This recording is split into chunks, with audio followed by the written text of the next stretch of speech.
আমরা নোটিশ পেয়েছিলাম এবং তখনই আপনাদের মাঝে উপস্থাপন করেছিলাম। কিন্তু অনেকে বলছেন যে ভুয়া, আবার অনেকে বলছেন যে ভাই কত তারিখের থেকে শুরু হবে, কত এটা কি আসলে চতুর্থ পর্যায়ের আবেদন কতটুকু সত্য, শুরু হয়েছে, এটা কি সত্য না মিথ্যা? তো অনেকে আমারে বলছেন যে ভাইয়া যে আপনারা এইগুলো ভুয়া নিউজ দেন, আমরা চতুর্থ পর্যায়ে আপডেট নেই, কোনো কিছুই নাই। তো আমি যদি আমার কথা যদি বিশ্বাস না হয় তাহলে ঢাকা এডুকেশন বোর্ড থেকে যে এসএসসি কর্নার, ওখানে যেও তোমরা এই নিউজটা পেয়ে যাবা, ওখান থেকেও এই নিউজটি সংগ্রহ করতে পারবা। আবার 5 তারিখ থেকে, এটা 5 তারিখ থেকে কার্যালয় হিসেবে শুরু হয়েছে।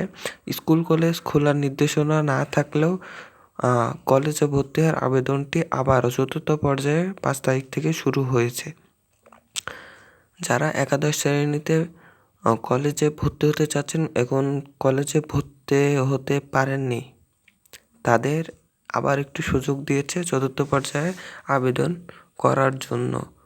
হয়তোবা আপনারা অনেকে পরীক্ষায় আবার কলেজে ভর্তির আবেদন দিয়েছেন এবং কলেজে চয়েসও দিয়েছেন, কিন্তু ওই কলেজটি হয়নি বা ওই কোনো কলেজে আপনার চয়েস করেনি, এখন আপনি কোনো কলেজে ভর্তি হতে পারেননি।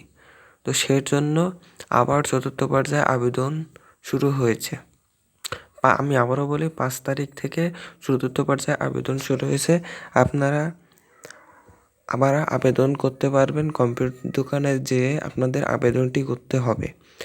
এই আবেদনের ফি হচ্ছে 150 টাকা, বোর্ডের খরচ হচ্ছে 150 টাকা দিতে হবে, এবং আর বাদ বাকিগুলো হয়তো বা কম্পিউটার দোকানে গেলে হয়তো 50 থেকে 20 টাকা বা 80 টাকা, সেখানে 200 টাকাও নিতে পারে।